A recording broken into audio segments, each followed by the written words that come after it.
I made a deal with the goddess Artemis and ghost of Katie in that black magic banishment spell to not be raped or abused again by forsaking all future human company, remaining outside of society. I realize there and then I made my own deal with the devil, and I later made a real deal with the devil. That's not this book. Or Papa Legba. Or whomever you pick. I mean, he has shown up. It's just what people do. I hope the deal I made doesn't haunt me as much as Marie Laveau's deal with Papa Legba does in episode 10, Kevin. The magical delights of Stevie Nicks. But I really need to be forever alone now if I can't be with Katie. By not joining her on schedule, I have to wait until something beyond my control causes my death instead. My further punishment for living. I'll wait alone, quietly, in this house, until I die of natural causes. One night when I'm old and gray, Katie will come to my bedside as a Shakot, the angel of death. Finally, I will accept your kiss. Katie's ghost whispers to me, "Fudge, American Horror Story is making you think horrible thoughts. But that's how exposure therapy works, Fudge. This helps me make peace with my suicide. You must, to go on. I have my own bedroom in your house and everything. It would be happier for you if I was alive, but I always wanted to be dead. This way you worship, memorialize, and obey only me. I have you to myself forever now because you'll never get over me." I go to the secret room at the end of the hall as if called there. Light incense surrounded by Byzantine blowjob paintings. Sit on white velvet pillows before my grief altar. I light a red candle. I wax green painted eyes across the altar, stare deep into my soul. I forgive and I am forgiven, I pray. I forgive you, Katie, for taking all of my pills, dying with no pants on this bed I still sleep on, not this bed, my bed at home. Forgive me for not doing the same with you, or soon after you, for still being alive when you are not, for finding sobriety, some amount of creative success, I don't know, but unexpected prosperity in a certain degree after death. I know my living a good life now is offensive to those who do not realize that this was not due to your death. God, no. It was because my only other choice was my own death. Forgive me, darling, please, for surviving. Katie's ghost whispers, "Yes, my love, I forgive you." I cry all the tears, set my palm on her painted forehead.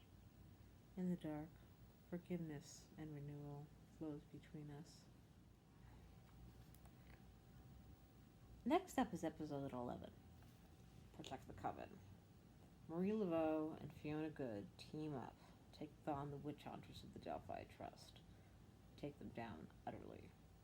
Badass ladies working together is empowering magic to watch. Voodoo is some serious shit. I better not piss off any voodoo queens. I hate danger. So much I'm inside being scared of fictional, imaginary witch versus voodoo wars. I hope that's as close as I'm ever going to get to any real war. Fiona's cancer is a more real fear than ghosts. I live in fear, but how could I not? I'm glad Coven is just a fantasy. Hopefully, there are no real witch hunters. I'm eclectic Wicca, so alone. Not involved. There even is a witch and voodoo war in New Orleans. Could be, but I'll never get to Louisiana. Hopefully, I don't have the powers these Hollywood witches, as I don't have the powers these Hollywood witches have.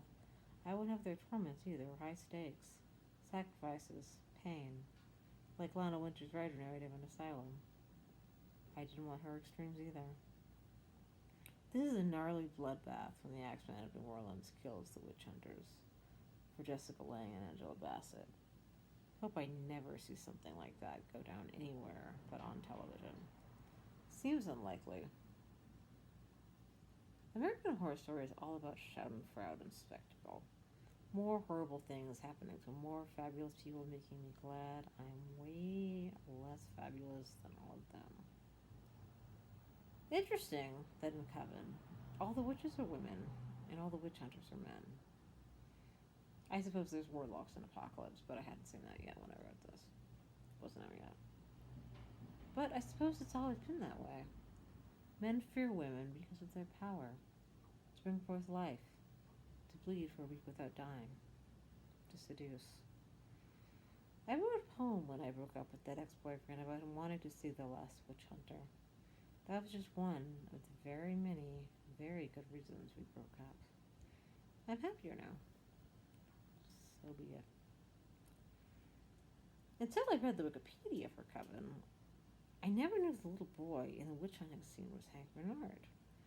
I heard that scrap of dialogue in the early scene in episode 9, Head. Hank Bernard, the witch hunter, kills Kaylee in episode 4. Fruitful pranks ensue.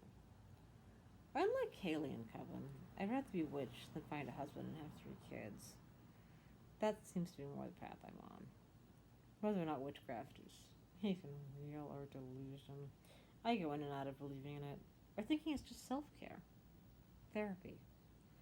Keeping me sober, but keeping me fascinatedly busy inside at night.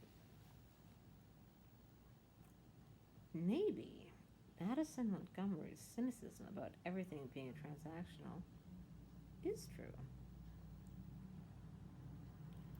I want there to be another way, even if the evil characters on this show have some truth in their words. Watching Misty and Madison fight, then all gang up against the Axeman. Well, that's some good TV. Finally, I'm on to the 7 Wonders, Coven finale. After rewatching the whole season, all day long. Delightful. Comforting. A ritual I aim to repeat eternally. Exactly the right thing to do today and many other days. New pot of coffee? Sure. Sounds perfect. Powerful Madison fails divination in the 7 Wonders. I have none of Madison's Hollywood witch powers. I don't know if any witches do. Real witches, which there are many. But Madison aces telekinesis, pyrokinesis, dissension, vital, and vitalis. Those are only 3 of the 7 Wonders I will never even try. I know my limitations, what is possible and what is not. Those things could get me killed. We all do what we can. Divination is the only one of the 7 Wonders I can approach. Tarot. Not just staring at pebbles like in Coven. I can't do that. Right when Madison dies, Zoe is brought back to life. Does that mean Madison is the supreme? Until Cordelia dies? Until Cordelia is? But I do love it when Cordelia aces the 7 Wonders. Cordelia Good is the supreme witch in Coven. It is fun to imagine my grandma Janet was descended from Salem witches.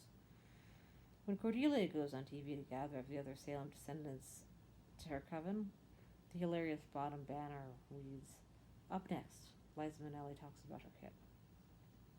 I feel like a literary Liza Minnelli, having written one cult disco book 10 years ago and writing on it for the rest of my life, as she did with Cabaret. It's kind of tragic.